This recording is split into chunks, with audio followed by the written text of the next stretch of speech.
Welcome, listeners, to another episode of Listen, Learn, and Love, hosted by Richard Ostler. My guest on today's podcast is my friend Ashley Smith, joining us from Zoom. Welcome to the podcast, Ashley. Thank you so much. It's really a pleasure to be here with you today. I became aware of Ashley when I read an article from LDS Living that was posted on the 2nd of June, 2022. The title of the article is What Can You Say When a Family Member Comes Out as Gay? 7 Ideas from a Latter-day Saint Mom. And as I read this article, I thought this is a terrific article, and I wonder if I can get Ashley to come on the podcast to share this article. And she's agreed to be on the podcast. And our joint prayer is this will be helpful for you. If you're a parent of an LGBTQ child, if you're a local leader, if you are LGBTQ, that the insights, impressions, things Ashley share will help you. It's a terrific article. Ashley, tell us a little bit about your station in life. Introduce your family to us. You're married and you've got some kids, so introduce your family to us. Oh, thanks. Yeah. So I am married to David Smith. He's a dentist here in Colorado, and I help him with his business. But probably my biggest calling, number 1, is being a mom. Number 2, kind of a similar role of caregiving is to my community. I serve as the mayor for Canyon City, Colorado. And that is really terrific. Just let's talk about that just for a little bit before we get in your article. Did you ever think you'd be mayor? Were you politically interested in sort of getting involved in the community in this way? Or is this kind of a curve and an unexpected thing that's come into your life? I never thought that I would be mayor. I have been active in my community for most of my life. And I do have a large family, 6 kids. And when the youngest went into school, I had some extra time on my hands, and I love to be busy, with good causes, and I needed something to fill my life. And so I started out, there were some things locally that I was passionate about. Ended up running for city council, served on city council for 4 years, and then transitioned to mayor. And I'm now serving my 2nd term. It's been a pleasure, and it's also had its ups and downs. I mean, my first months as mayor is when COVID hit. Wow. And so, you just jumped into it, full throttle and taking care of our community and seeing us through some really tough times. Well, thank you for your service in your community. Tell our listeners where Canyon, is it Canyon or Canyon City? It's Canyon. So it's N with an N-Y, which is a little quirky for a community, but we sure think it's pretty endearing. It's 1 hour south of Colorado Springs, just at the foothills of the Rocky Mountains. You can see Pikes Peak, where America the Beautiful was written from the top of, from our community. It's also the home to the Royal Gorge region. It's a beautiful gorge that has the tallest suspension bridge in America. What a beautiful area. My wife and I have been to your area a little bit, and we love Colorado, and we love that beautiful mountain range. So thank you for joining us via Zoom. Listeners, we'll link to this article in the show notes. I think this is a terrific article if you want start a discussion in ward council or state council as a family for a family home evening or family discussion.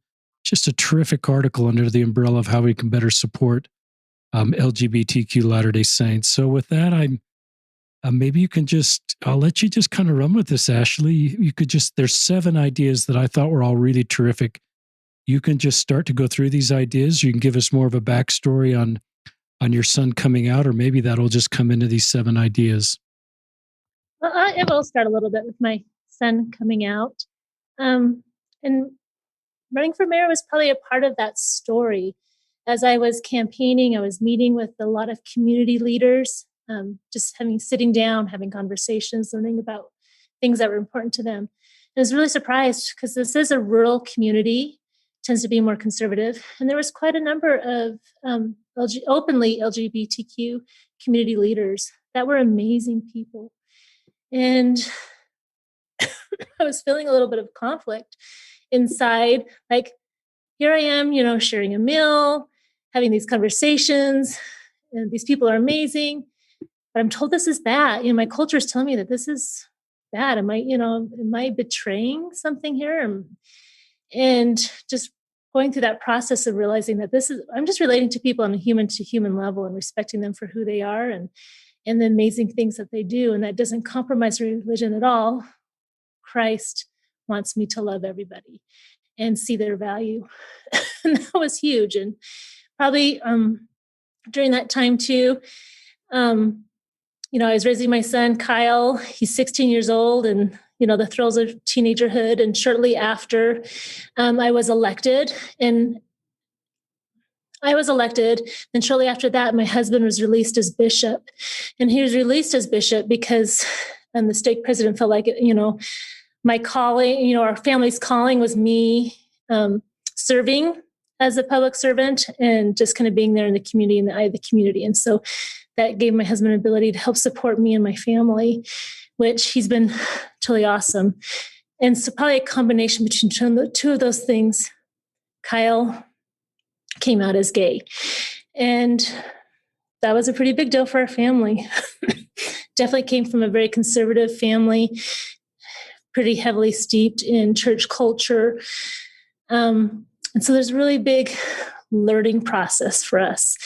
And I had mentioned to you earlier, Richard, that part of that also being in a rural community that's pretty conservative, just a lot of loneliness too, of where do I go that's safe to learn more about my son and what he's going through and what does this mean for our family and for him and keeping, in our identity in the church.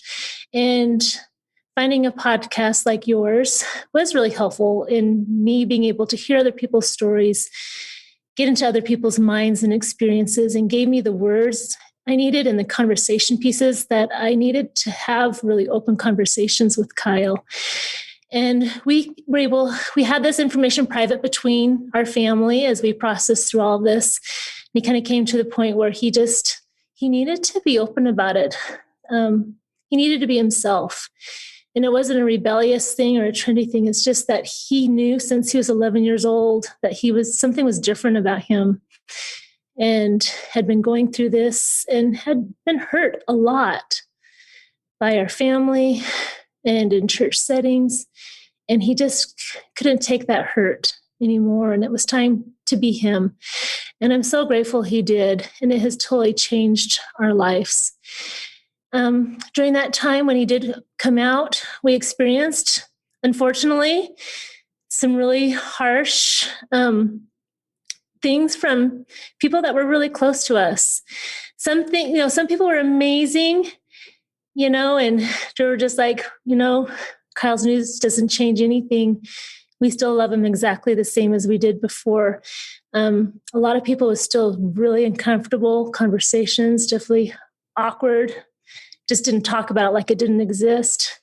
And then some things were just really, really tough and harsh that we experienced and just really felt a strong impression to write it down. And I am a writer. I do. With my experience in being involved in the community, I've published a lot of newspapers about public commentaries and stuff. And so God gave me a clear impression to write it down. And in the beginning, it was what not to say to people who are gay, because I was hearing all of it. And my son was hearing all of it. And it wasn't helping us turn this into a positive situation for us. And then as I was writing this and processing, it was very cathartic for me to be able to put my feelings down and formulate them into words, but also gave an opportunity to really do some research, tons of research, lots of deep digging in ways that is positive and safe and in accordance to the teachings of our church. I shared it with our stake president. I said, I'm thinking about maybe publishing this. I just want to, I want your eyes to see this first. Make sure I'm being doctrinally sound. And his biggest feedback to me was, you know what, Ashley, and bless his heart, what an amazing leader. I'm so lucky to have him for our stake president. It's like, because he had done his own research and he had been doing his reading. It's like, I've read a lot of stuff about what not to say to people who are LGBTQ. But what would you think about writing something about what you can or should say. And that was a real game changer. And that might be a good segue into some of those things. This is great. I love hearing more of the backstory. And I love that something about Kyle felt safe enough to open up to you in these teenage years. And so you could walk with him at that point versus sometimes later in their 20s. So yeah, go right into this. And listeners, if you're hearing a little back feed, maybe it's just me that's hearing it. It's on my mic. It's not on Ashley's. We'll just proceed, and hopefully I'm the only one that's hearing it and you're not. So go ahead, Ashley.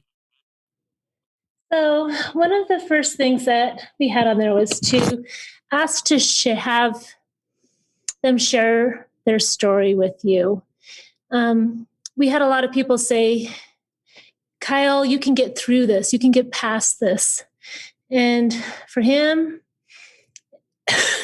excuse me, in his experience, saying you can get through this, it felt more like you have something really wrong with you that you need to get rid of, and you can get through getting rid of that thing so that you can, that you can fit in as LDS. But what's way more helpful is to maybe ask things like, what does this feel like you? And what do you wish people knew about your identity? And to listen to those stories. And it's the same thing. Like when I listen to the stories of people who you have on your podcast, that help me understand their heart and where they're coming from, that there were good intentions, and help me relate to where he was and be on his level, and open my heart to what I thought about being gay was not necessarily in accordance to reality. So love that. And there's so many things, and it's just not about being gay, but we can listen to so many people in our faith community globally, for people who are going through divorces or immigration or all kinds of things, or coming home from a mission early, that the question of what does this feel like for you? What would you like me to know about this experience? Those kinds of questions are just so much more helpful to just sit there and listen and identify. Love that. Keep sharing. Is that point number 1? Yes. Okay.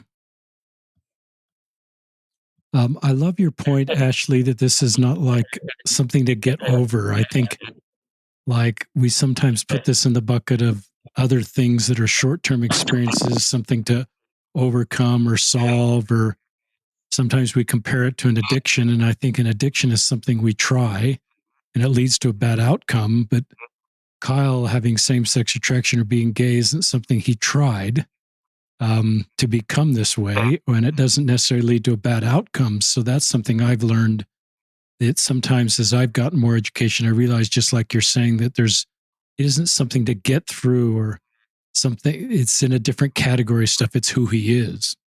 Just like I'm right-handed and have blue eyes. It's who I am. Mm-hmm. And that was part of that learning process.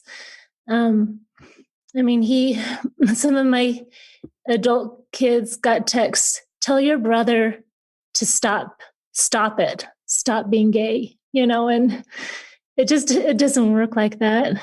Kyle did not want to be gay. He did not choose this path for himself.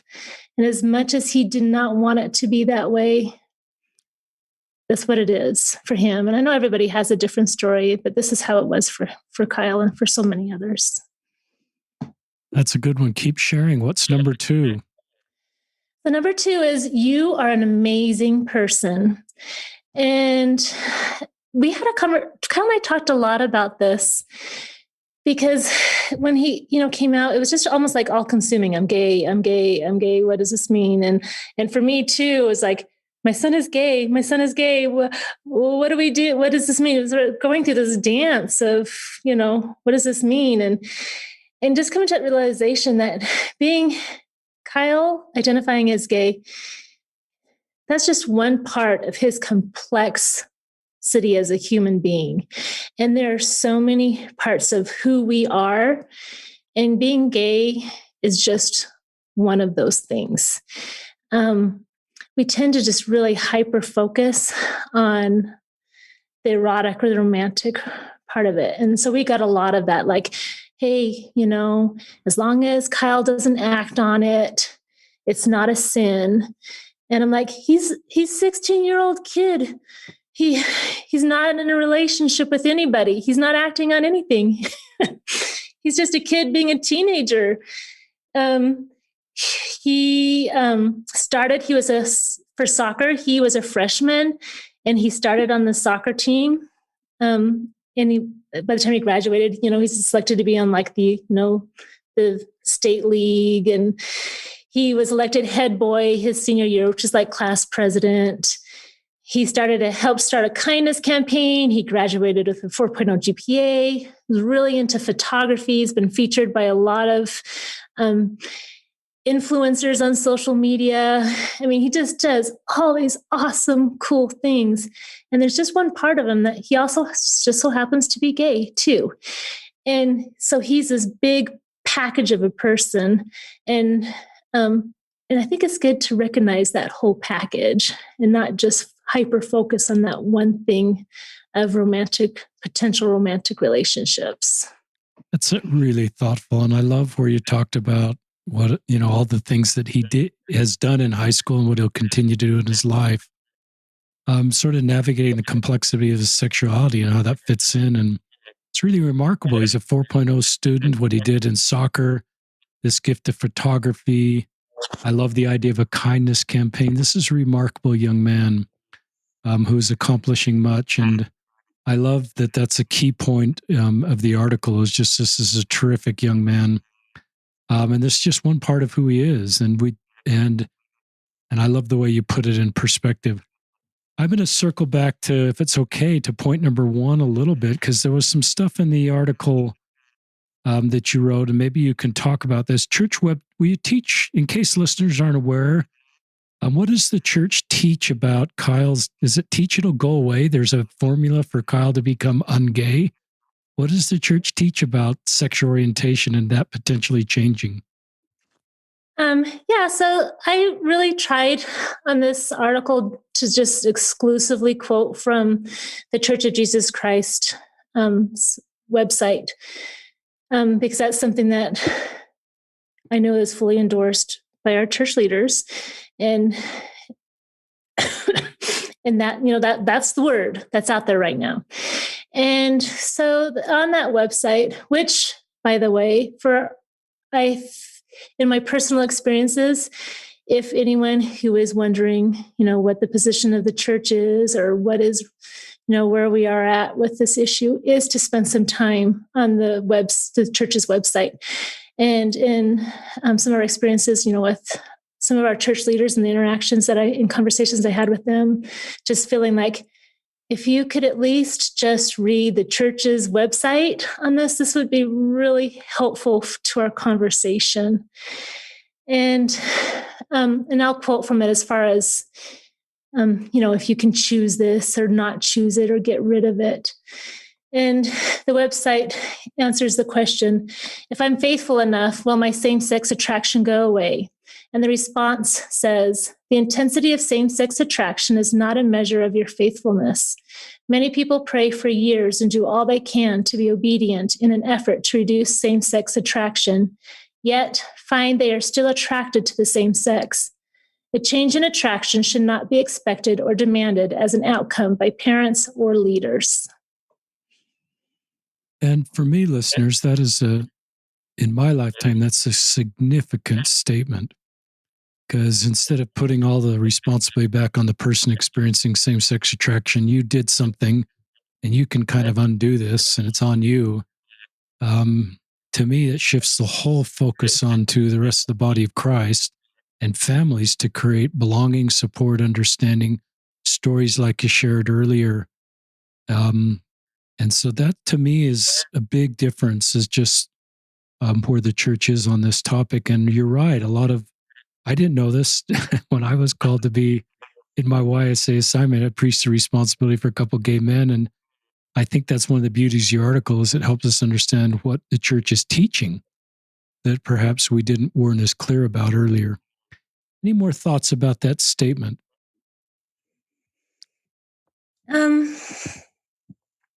I think, I think, kind of like with you, this is changing, and this has been part of my testimony over the past few years, is that this truly is a living gospel.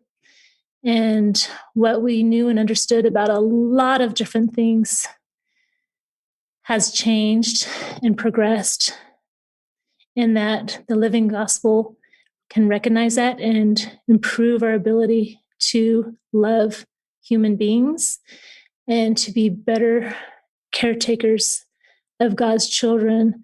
And that's a pretty big deal for us. And I'm so grateful for that, and knowing that this is a living gospel, but also recognize that through this experience that I've learned from a lot of people, that that's also really hard to understand.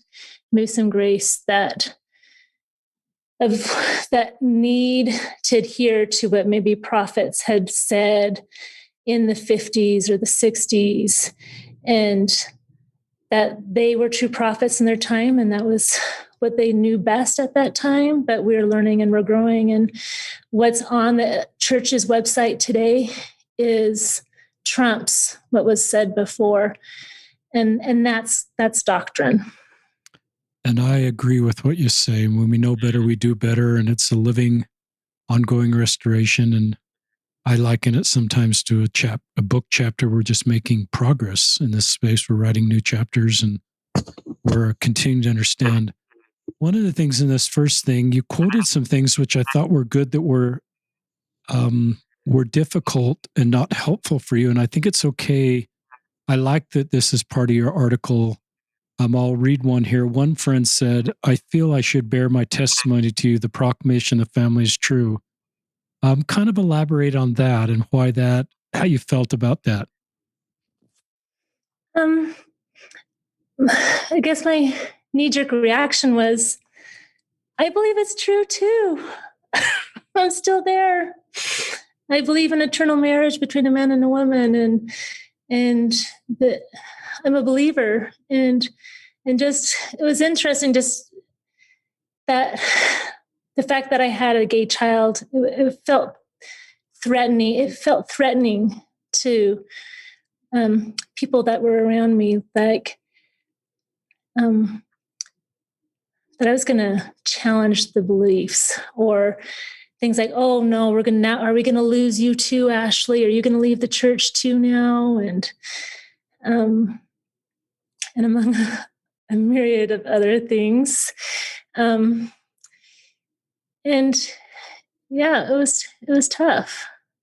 And I'm glad you're honest about that. And I'm with Ashley. I mean, I believe in the proclamation of the family. I believe marriage is between a man and a woman, but it doesn't really explain how Kyle navigates his life in some ways, unless he feels like his path is to marry a woman and be in a mixed orientation marriage. It doesn't really say how to live his life as a gay, celibate Latter-day Saint. It kind of reminds him potentially of what's not possible in his life and can be triggering. So I hold both of those spaces in my mind. I support the proclamation of the family, but I recognize it doesn't answer exactly how Kyle navigates his future, and you as a parent navigate his future for him. So I think sometimes we do word association where I think of Colorado and mountains come to my mind, Ashley, and snow comes to my mind. And I think sometimes we just think gay Latter-day Saint and we think proclamation of the family, that sort of answers all the questions. We can check that box and move on. And I think as we step in the space, and obviously you're in this space to recognize there's just more nuance and more complexity than just pointing the proclamation of the family to answer Kyle's future.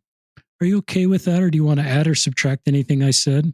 No, I agree, and I just remember, being in church, and maybe there was something came up in the news that would have to do with LGBTQ topic, and then the next Sunday at Sunday school, someone, I bear testimony that we've got to stand up for the proclamation of the family. We can't stand back, any longer. We got to get up and fight for this. And just sitting in the audience thinking, yeah, but like you said, it's not saying how to navigate for our members who want to be faithful Latter-day Saints, and they're choosing compassion, they're choosing faith in God, but they're not choosing their sexual orientation. And comments like that, it's more like a weapon. It's like a dagger in your heart. And because it doesn't address these kiddos. And it's not just for, those that are gay or wondering how they identify as male or female. But I mean, so many of our families aren't fitting into the proclamation of the family today. It's just a tough world that we're living in.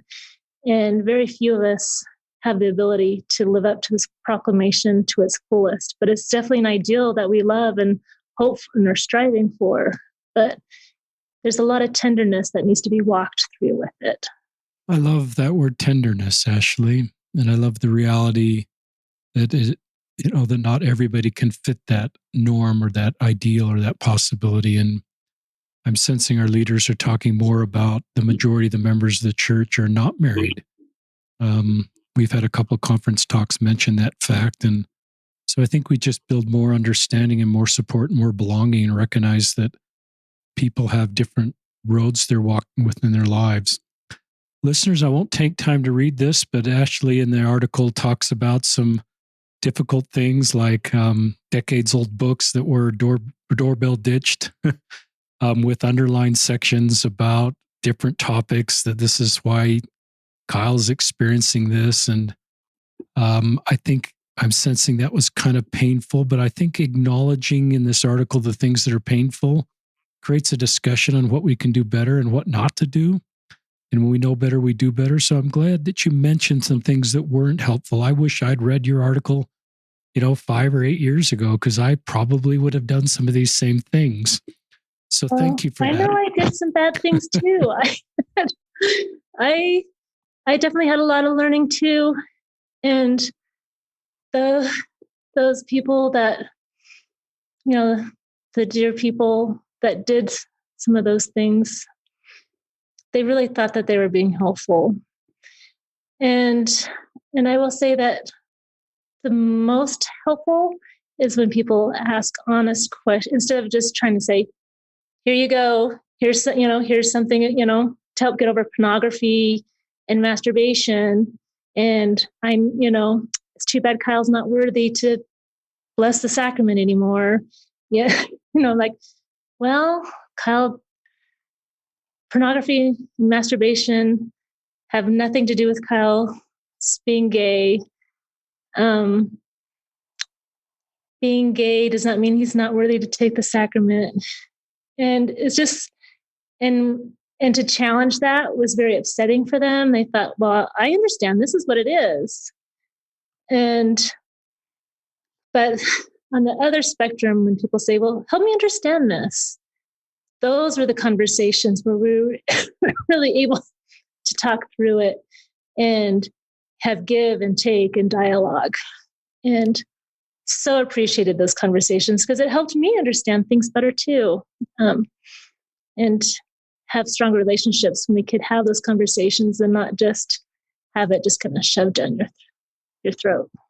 I love that. And I love just the curiosity to ask questions and hear your story versus sort of hear a topic and then sort of go into our speech about that topic. And I love Elder Uchtdorf's comment about how often has the Holy Spirit tried to tell us something we needed to know, but we couldn't get past the massive iron gate of what we thought we already knew. And so I think both Ashley and I would invite us all to be willing to be open to further learning in this space in our own lives and be willing to set aside things that we've concluded that may not be correct and may be adding to somebody's burden. I don't think any Latter-day Saint would want to add to the Smith's family burden as Kyle comes out. I don't think that's an intent, but sometimes our uninformed opinions do add to people's burdens.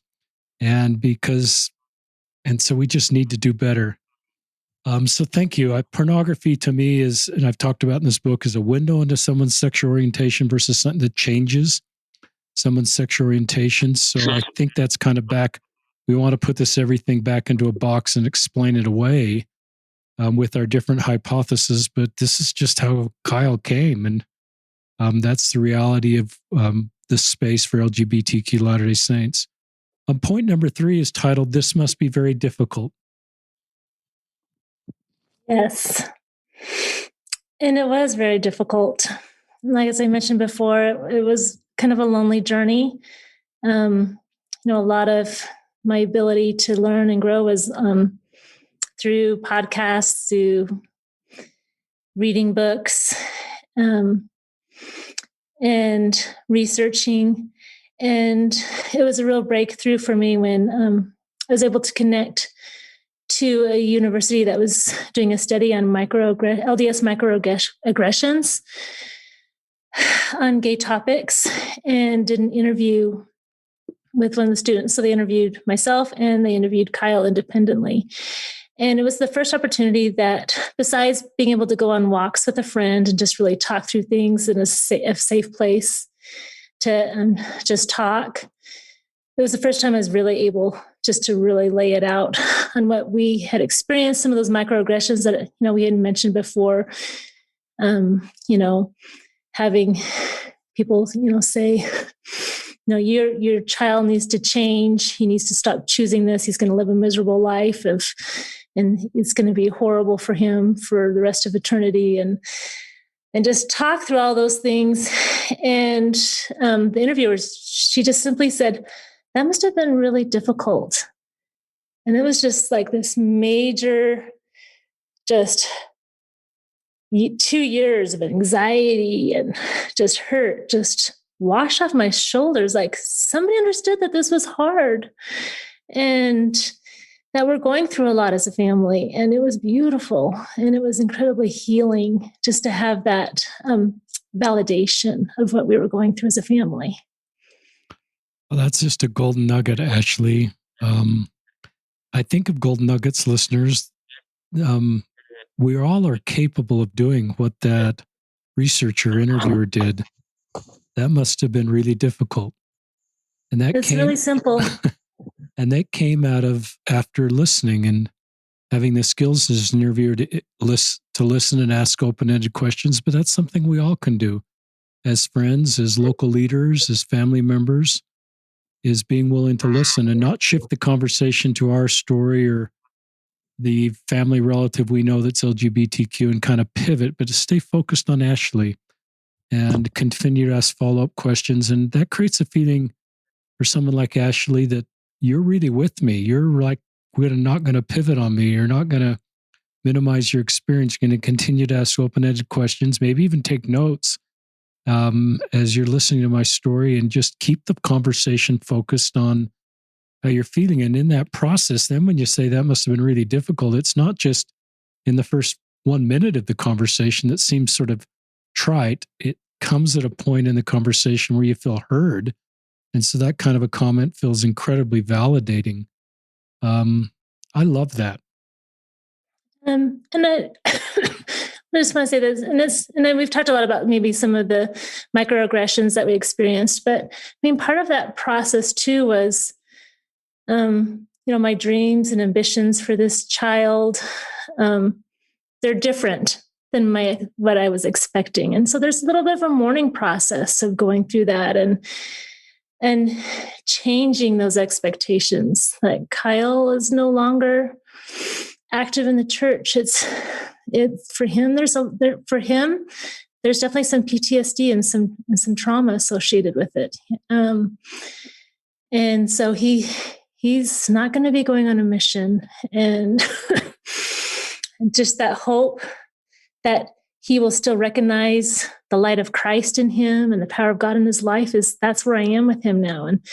And that's a mourning period too. And that's been hard. And I think, and whether you have a child that's gay or not, I think there's many, many, many parents out there who are going through that same thing, and going through that ability to think, you know what, it's okay. God's in control. There's a bigger picture out here, and he's still to me in the temple. And and things are going to work out one way or another. God has a plan, and to stick to that and know that Kyle is my child. My job is to be his mother, and for us to be a loving family, and that he will always have a place here in our home. And that's kind of the journey that we've been through. I love that you talk about not only the PTSD and trauma that he has felt and feeling, but your own sort of mourning. I'm thinking when this little kid was born and he was baptized at 8, and your hopes and dreams when he became a deacon at 12, and the reality of where he is now, that he's not participating in the church, is for moms and dads can be painful. And they sometimes look inward and think, this is my fault. I didn't do something right. And sometimes culturally, we even create a feeling that we can create these perfect outcomes in our kids if we just do everything we're supposed to do as LDS parents. But the reality is we have kids that that's part of our doctrine as agency. They're going to make their own choices. Talk more to other parents that are mourning adult kids or teenage kids that aren't active in the church. And just, you're kind of on this road, Ashley. What would you say to them just to give them hope and help them and maybe what their goals should be as parents at this point? I think a part of it for me is that differentiation of separating where Kyle is in his life is not a reflection on my faithfulness in the church or my ability of being a good parent. We're two completely separate, independent people, and respecting that. And also, I guess, I think God has also blessed me with some spiritual experiences to help me have a glimpse into the turmoil that's going on inside of Kyle, and understand that right now, being active in church could be causing more harm than help for him. And so right now going to church is not a good space for him.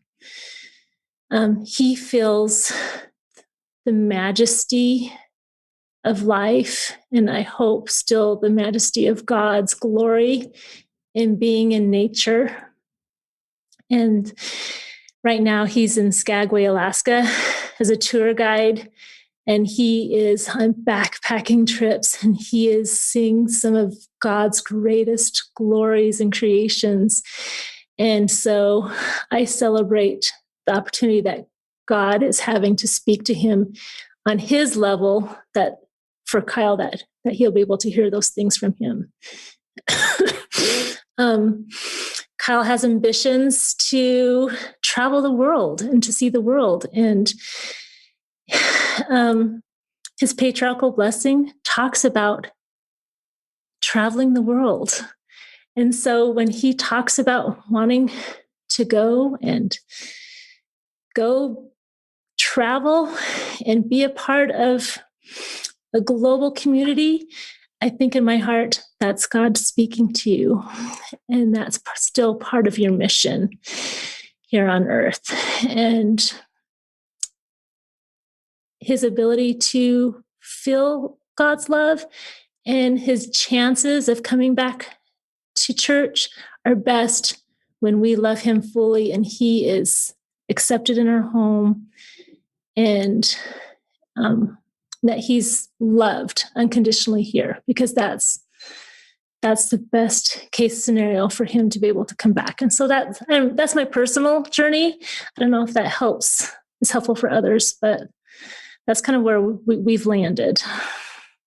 I love that. And I wrote down this majesty of life phrase you just used, Ashley. That's a beautiful phrase for a parent to want their child to find the majesty of life, and recognizing, given where Kyle is and the difficulty at times of church culture for LGBTQ Latter-day Saints, that you've recognized that he's got to be in a spot to heal a little bit. He's got to be in a spot to have some space, and you're giving him that space and letting him grow. And I love that he's in Alaska. We're recording this, listeners, in the middle of June. I assume it's like 24 hours of daylight for your son in Alaska right now. And he's loving life. And and just maybe another just kind of nugget. When Kyle talked to us about how, he knew when he was 11 that things were different for him, and just kind of, it was kind of a years of journey for him coming to grips of, this is what it is. This is, a part of me. And that was all secret. He kept that secret for 5 years. And at that time, 11 years old, he was still in primary at that time. When we say, you're a child of God, God loves you. But maybe in that same Sunday, he'd come home and feel like, I'm going to hell because we just had a lesson on Sodom and Gomorrah. Those conflicts probably did not help him develop a really good foundation or testimony in the gospel, and probably did not help him have the strength that he would need to get through some of these hardships of being gay and LDS, and how does that all fit together. And I don't know if other parents feel that way, but that was just kind of something that I just kind of thought about. He comes home from church. Well, I was told I was going to burn in hell again today. And and they didn't know. They didn't know what he was going through inside. And I just thought, if we as leaders and primary teachers and youth leaders, if maybe we just stop and think about the things we say in church and how we say them, because there's really good chances that there are kiddos who are keeping these feelings hidden inside. And the things that we say, they are soaking it in. And they're soaking it in sometimes in ways that aren't so good, and that are really bring us to depression, or don't help them find themselves as children of God, and or be able to develop that relationship with Jesus Christ that they need to. But if we just shift it a little bit and recognize that the things that we say matter, maybe we can help those kids have the testimony they need so they can be at peace with their identity and feel comfortable and safe in being active in the church. I love that segment. And, I just, in my experience in the church, when we talk about LGBTQ people, probably 8 out of 10 things we say are not positive.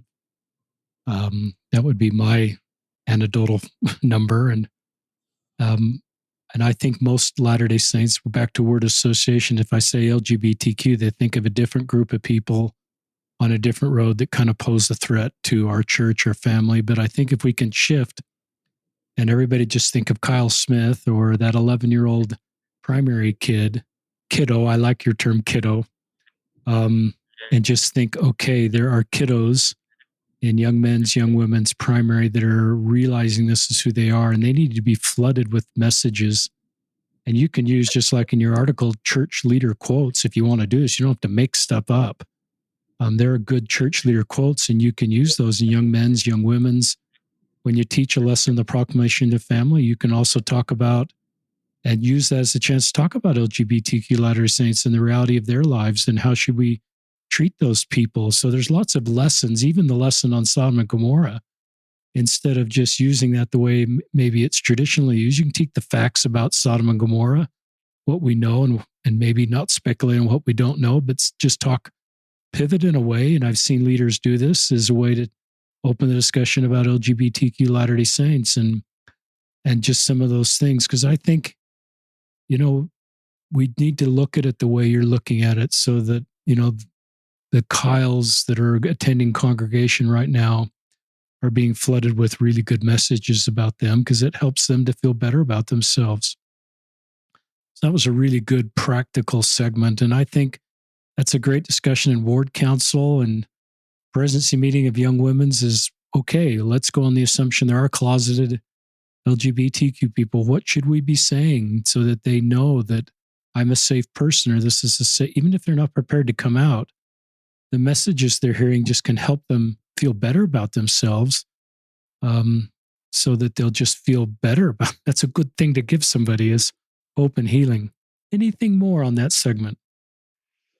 And probably just that, like you said, that the focus is on these kiddos or people, human beings, and being more mindful of the things we say. That doesn't, and I say this in my article, it doesn't mean we're marching in a pride parade. It doesn't mean we're committing to putting, rainbow stickers in our windows. It just means we're being thoughtful, we're being kind, we're being loving, we're being inclusive, and we're making sure that everybody has a place to worship in our four walls of church, that they can feel comfortable and safe there. Here's a question that I hope isn't triggering, but I think it's a question you may have gotten and others may get that I think you can handle the answer to. What would you say if I was your leader, your friend, and say, Ashley, you're going to lose your family. You're being too supportive of Kyle. You've got to, if he's not going to participate in the church, you've got to continue to send him conference talks and continue to remind him of our doctrine. And, otherwise you're going to lose your eternal family and you're not going to be together. And, you've got to stand up for truth here, Ashley. You're being a little too supportive of Kyle not participating in the church right now. And that's the kind of question. Are you okay taking on that question? Well, yeah, because I have had that. Definitely to say that there's been some pressure, like maybe we need to push Kyle out of our lives because that's dangerous. Yeah, cut him off until he comes back. And I guess the answer would be twofold. One, maybe it's the elected official in me. I've grown a lot of really thick skin. During COVID, being an elected official, mind you. That my belief is in Jesus Christ. I know the spiritual experiences he's given me. I know what I have read and accepted from the living prophets on the church's website and other research.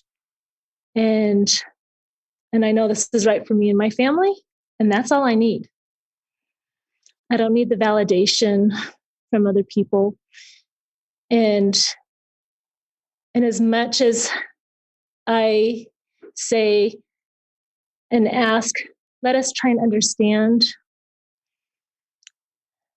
people like Kyle, I have to offer that exact same grace to those who are saying those things, that they're on their own journey. We've had a long history of church culture that has created these need for people to say those things, and that they need grace as they learn and work through those things too, and may feel these are dangerous feelings when we have these conversations. And I would have to say that Kyle is probably the best example of this, because I would say, no, Kyle, I'm so sorry, that when you first came out, and remember when I said, hey, you know what, Kyle, maybe someday, you'll still get married to a girl and you'll have a beautiful relationship and it's all going to be good. And he's like, ooh, no, Mom. And he'll be like, Mom, that's okay. That's what you were kind of brought up to think that way. And, but you're learning. And so that grace and not judging and loving, it goes both ways. I love that. And listeners, I think if we've got LDS parents in our wards who've got an LGBTQ kid who's not participating in the church and even entering a same-sex marriage, my general feeling is let's just talk to the parents about that kid. Still be interested. What are they doing? What are they working? Are they going to school? Keep the conversation going about that kid. Sometimes we don't know what to say, so it's like that kid died and we don't even, not literally, but we sometimes don't even ask LDS families about their kid that's not active in the church, whether they're straight or not. And I think it's important to keep asking about those kids because lots of those kids are doing remarkable things. And there's parents that still want to talk about those kids. And And if you've got a kid that's going into a same-sex marriage and a same-sex marriage, let's don't pull back from that family. I think that family, if they sense the ward kind of pulling back, I think they just need to feel our love and support. Parents have special stewardship to raise their kids, and they need a ward family that's supporting them and not kind of looking over their shoulder. You've got a thicker skin as a politician through COVID, but it's hard sometimes for LDS families because they feel the pressure of, am I supporting my kid too much? And now my ward's pulling away. And I really actually need my ward family to have my back right now. It's a tough time. So if I'm going to support this kid and honor his agency, I really need my ward to kind of put their arms around me with no judgment and just love and say, we'll walk with you. We support you. You take the lead here and we'll walk with you. Any thoughts on any of that before we go on to number 4? No, you said it perfectly. Okay. And after this article, it's been amazing how many people have come out and has said, I have these family members that are gay, I have these family members that are in a relationship, and we just love them so much. Our place is to love and not to judge. And it's exactly it. And to walk with them and still be there for them. What a beautiful thing. That's what this church really is about. So thank you. Number 4, you're safe with me. I think we've talked about this entire time pretty much, is that it's important just to be able to have these honest, raw conversations, and that it's going to be okay, that it's not going to change how we feel about you. I'll read the quote from Elder Quentin L. Cook, and he said, "As a church, nobody should be more loving and compassionate. Let us be at the forefront in terms of expressing love, compassion, and outreach. Let's not have families exclude or be disrespectful of those who choose a different lifestyle as a result of their feelings about their own gender." And there it is. It's pretty simple. And that could be a quote that could start a whole discussion in Elders Quorum Relief Society or Ward Council. That's a great one. Number 5, I'm sorry for being hurtful. We've kind of talked about that, but go ahead on this one. I think, there were definitely some apologies that were in order. Definitely some things that had been said in our family circle that were not accurate or true or helpful or loving.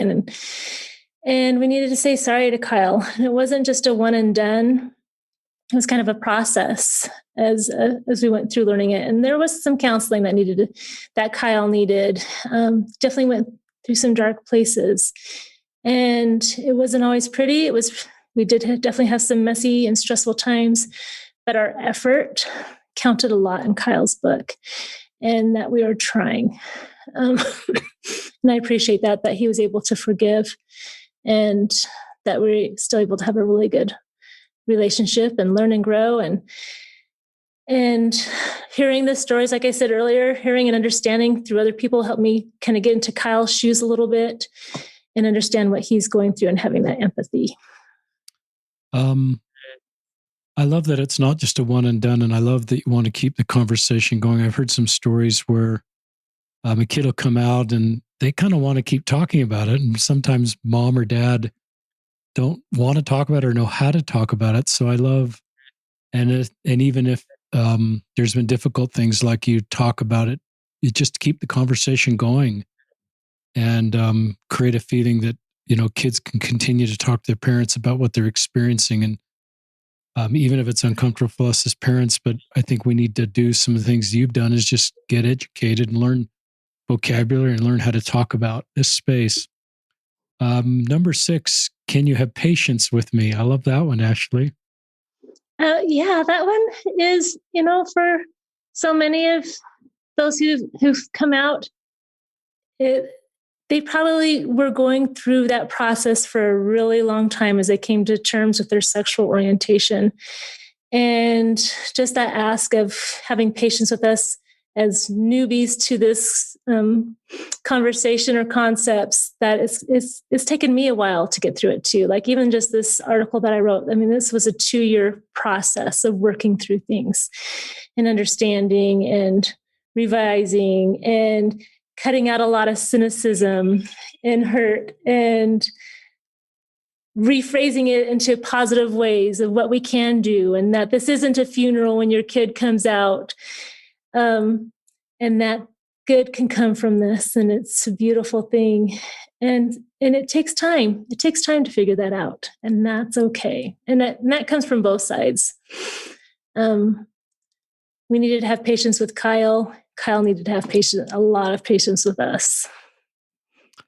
I love that. And I love some of the things you share here. I was heartbroken to learn that at times Kyle was unable even just park outside a church building with neutral intentions to play basketball without being triggered with trauma. How much different would Kyle's overall sense of peace be if our prior years of LGBTQ conversations focused on LGBTQ's people's ability to both gay and have a happy and healthy life, even within the church, if they choose that path, they're able to do so. And then you quote Elder Clayton. Do you want to read that quote? I love this quote from Elder Clayton. I can't remember if you've already quoted it, though. I'm getting old and can't remember everything everybody says. So I will. It says, I now speak directly to church members who experience same-sex attraction or identify as gay, lesbian, or bisexual.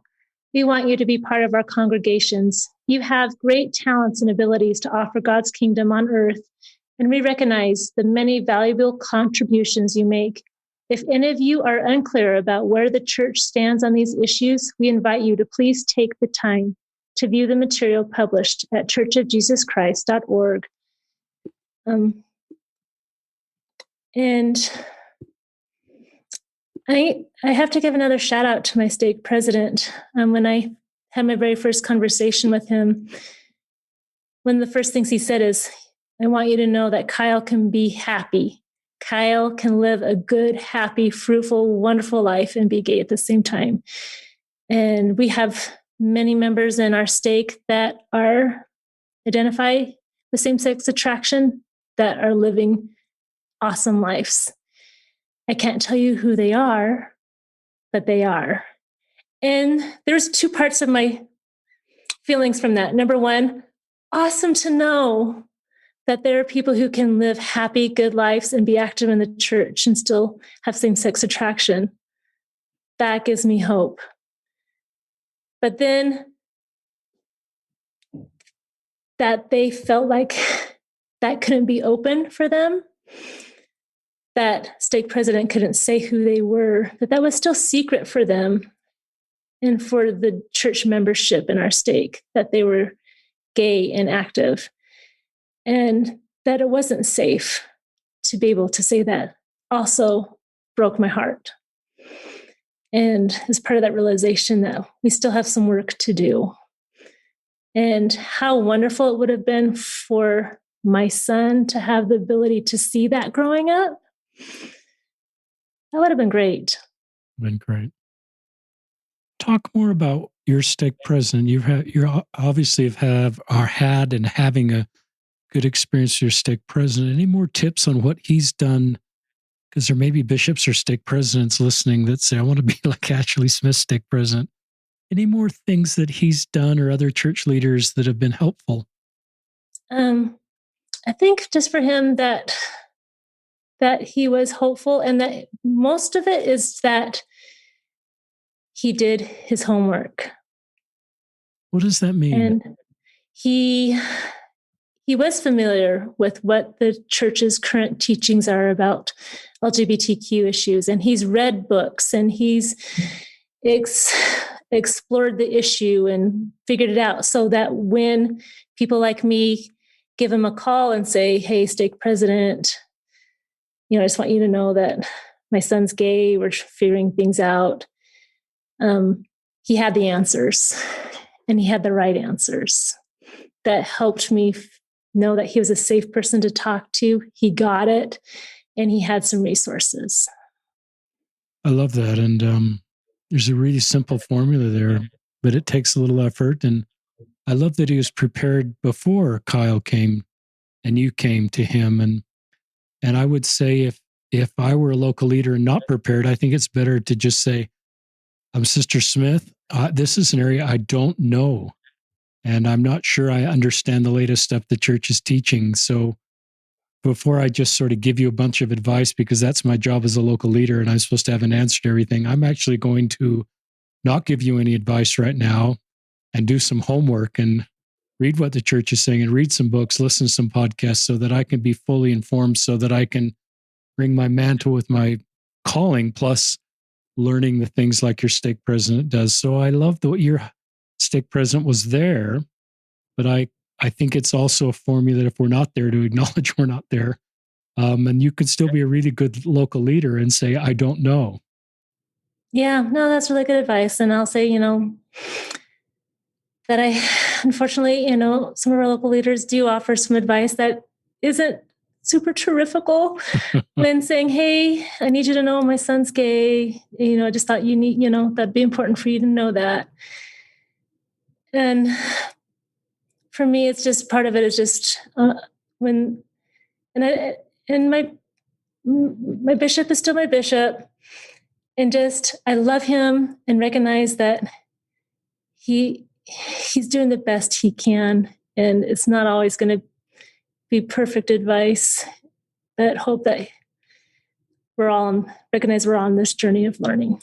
So, and sometimes listeners, I would, there's sort of two priesthood leaders, at least in the priesthood chain, for members of a ward or stake, the bishop and the stake president. At times when I served as a YSA bishop, there were some times where I kind of turned over situations to the stake president, just because the stake president had more understanding in a certain area than I did. And we counseled together in this situation. And there were times I kept things at the bishop level, but I think that's the principle of counseling together is, and maybe parents do the same thing. I think it's okay to find the people in your priesthood line of authority, if it's a priesthood issue, that can kind of be helpful to you and recognize others can't. And that's maybe okay. And maybe the ones that sort of need to do work can do work and kind of get there, but maybe that's just not going to be their deal.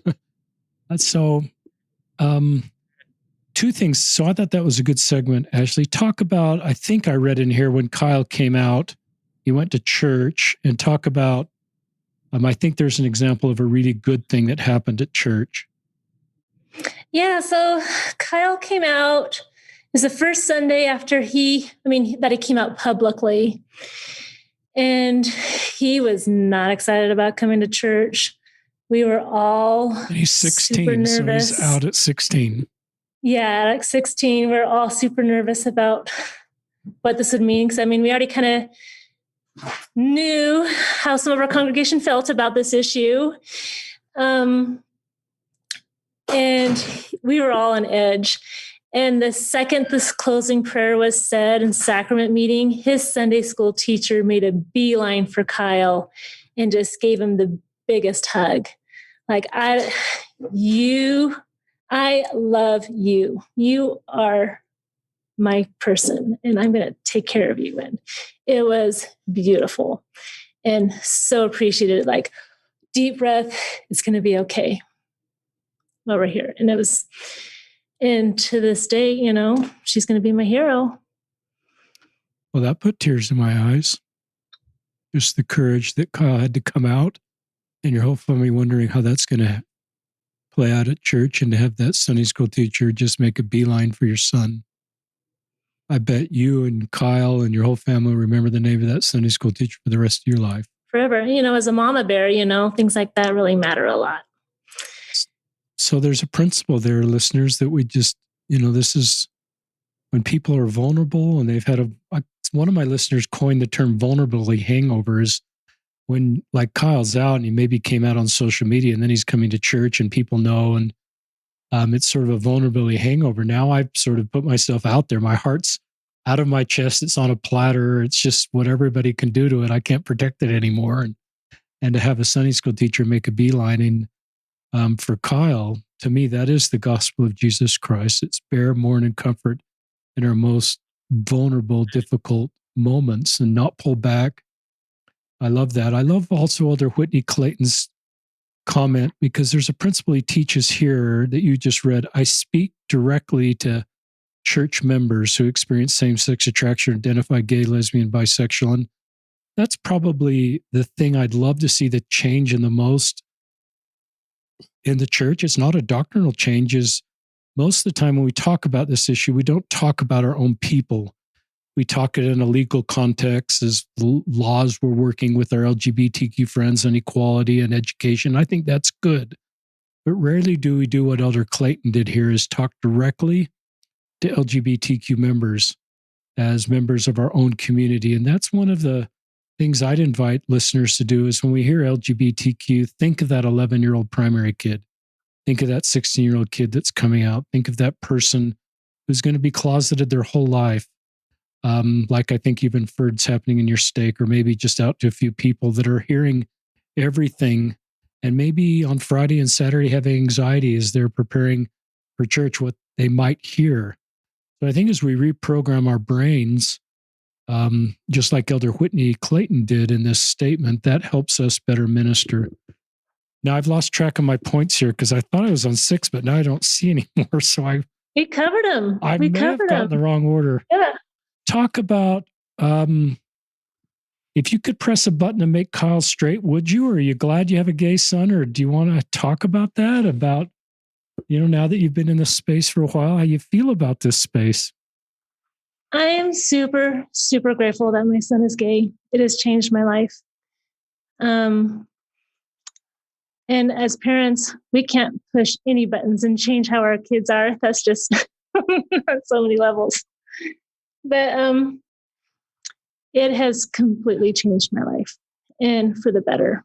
And because of what we have been subject to as being marginalized by others, has opened my eyes to what that feels like, and better understand where so many different segments of our church population, where they're kind of sitting and ruminating, whether they're childless or divorced or unmarried, or no matter, you go through the list, almost everybody has something.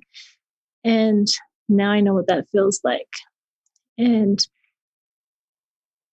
it's not, now you go to church, and in the beginning it was just like, oh, somebody, that hurts. Oh, that hurts, and just realizing we need to be a little more careful with our preconceived notions. And also maybe differentiate what is church doctrine and what is church culture. And yeah, it's put me in a really tender place, a really humble place, and a place where I've just had to be on my knees with God, and God speaking to me, and it's a good thing, and it's a hard thing, and sometimes it's a really lonely place, but it's a place that we need to be, because in these latter days, I used to think it was going to be about holding steadfast to all these ways that I thought were perfection and integrity, and I hope I can say this the right way.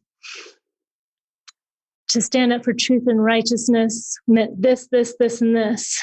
And now I'm realizing that maybe it has a lot more to do with softening my heart and opening my arms and understanding my fellow men and loving them, and that there's a place in our church for everybody, and making sure that they feel that they're welcome in that place, and that God's love is there for us. And I'm still working through it. But so now number one, I can't change that. And I won't, because he's beautiful. He's an amazing kid. I mean, yeah, he's not perfect. And there's a lot of things that, he has still some things to work through in his life, but man, he's an awesome kid. And maybe God blessed him with being gay and having all these incredible talents that just come naturally to him because it shows the dynamic people that they are. It's wasn't, in the old days, it was, they're promiscuous, they're rebellious, they're all these things, but no, they're just regular, normal human, amazing human beings. And he's helped me to get to that place. This is a great podcast, listeners. You have a gift of language, Ashley. I can tell why you're an English major. I don't know which came first, but I write these phrases down, softening our hearts. To me, that's so needed right now in our world, is softening our hearts. And there's so much divisiveness. The other thing I wrote down is I just listened to your story. This is a beautiful family love story. This is a different story than you thought your husband and you would write when you got married in the temple and sort of thought about your family. And but I think it's a beautiful family love story. And listeners, we talked before, and I think you've gathered this, that Kyle loves his family and is close with his family, and you've preserved the family relationship. It's just a phrase others have taught me in this space is that's what, if possible, and I realize that may not always be possible. It's the agency of some kids that don't want to preserve their family relationship. But I love that, just like your family, our family isn't perfect, but there is love. And Kyle, I sense, feels welcome and needed and belonging and a full member of the family. And it's a beautiful family love story and preserving the family relationship. I love the quote that you used. We didn't get to it, but I wrote my second book, Improving Latter-day Saint Culture, based on this very same quote by Sister McConkie. The gospel of Jesus Christ doesn't marginalize people. People marginalize people. We need to fix that. So I love that that's a part of your article. And it's just an inward, call to all of us to say, what can we do to improve our culture so everybody can feel the healing and the hope of the gospel of Jesus Christ. So I love that. But this is a beautiful family love story. Any more thoughts that come to your mind in conclusion you'd like to share, Ashley? No, just thank you for the opportunity to share my story. And I hope that it is helpful. I mean, it's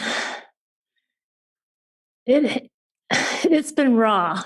It's been a really raw 2 years. And the ultimate goal is that something beautiful and productive will come out of that. And thank you for all the work that you're doing to help that happen for people all over the world in our faith. Well, thank you, Ashley. Thanks for your work. As a side note, I was thinking how many times we've had a mayor on the podcast, and we've had a few. We had episode 139, Kayleen Potter, when she was mayor of Heber City.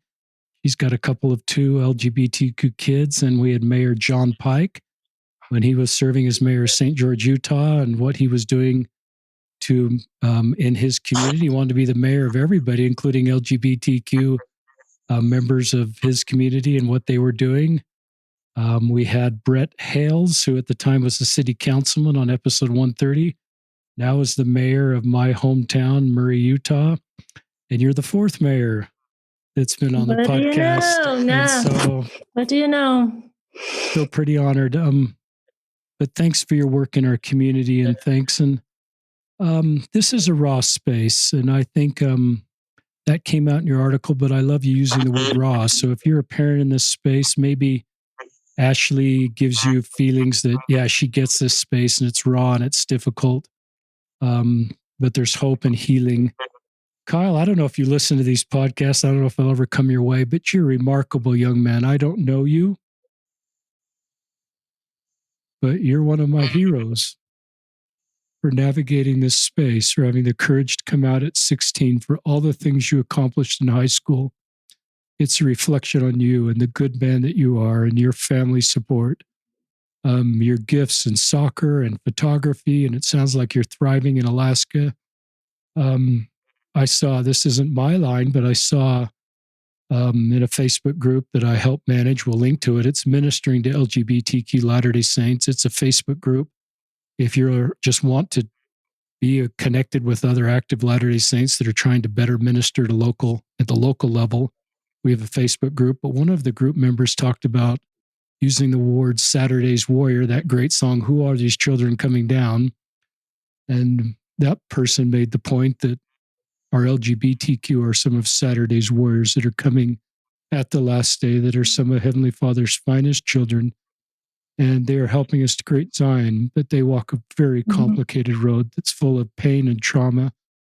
But I love the grace that Kyle's given to you that he's mentioned. He says, Mom, I understand. And I know you're doing the best. And so I don't know if you'll listen to this, Kyle, but you have a great life ahead of you. And take God with you. He loves you, and He's created you the way I believe you were intended to be created. And I hope you can feel that through nature, through relationship with God. And maybe that's me talking to others of you that are LGBTQ. Any other thoughts that have come to mind? Is that okay? I talk to your son? Love it. No, thank you. It was beautiful. And I'm right there with you with these Saturday's Warriors, that it seems like some of the most incredible people in our faith are identifying as gay, and I think that is their message, their journey is helping us turn our hearts to these children and understand them in better ways. And it's a tough one, but man, it's amazing, and it'll be interesting to see as we evolve that there'll be more love for these kids in our church, and that they will always feel that there's this place for them to worship. It's great. In our pews. So, well, thank you, Ashley Smith, and your good family, and thank you, our listeners, and maybe our joint invitation is this last phrase that Ashley used: turn our hearts, and think what we can do in our local area of influence as we turn our hearts to LGBTQ Latter-day Saints, what we could do better support them. And so this is Ashley Smith and Richard Osler signing off, and we'll link two things in the show notes: Ashley's article on LDS living, and also that Facebook group I talked about. And this is both of us signing off from another episode of Listen, Learn, and Love.